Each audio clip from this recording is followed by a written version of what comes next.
Hello, my name is Mike. Today I'll be discussing with you my emergency preparedness topic. The topic I chose was radiological emergency preparedness. The information was gathered through a variety of different sites. So here we go. The first thing you want to do is make sure you have a solid structure to retreat to. You want to make sure that you're in there for a minimum of 48 hours. The goal would be 8 to 9 days before you emerge. Within that structure, you want to make sure you have plenty of food.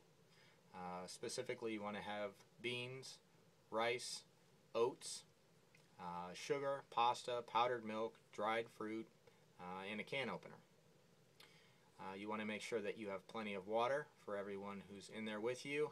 The goal is to have 1 gallon per person per day of water. If you need to purify that water, you can do so with bleach or potassium iodine pills. You want to make sure that once this is over that you have a means of communication. You want to make sure that you have a radio. If there's still radio towers and radio signals, you want to make sure that you can make use of those.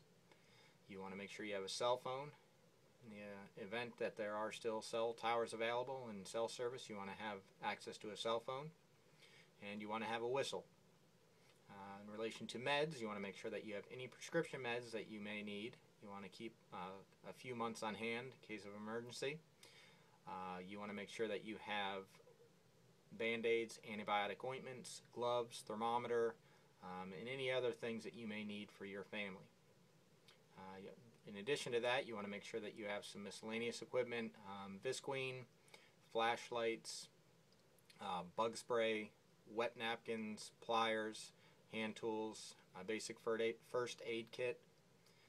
You want to make sure that leading up to any attack, you're watching the news.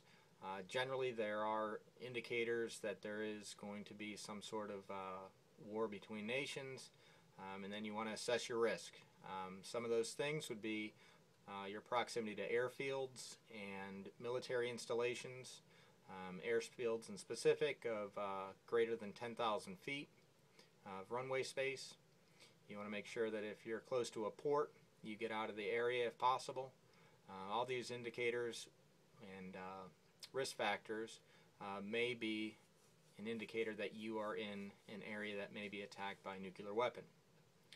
You want to seek shelter once this happens.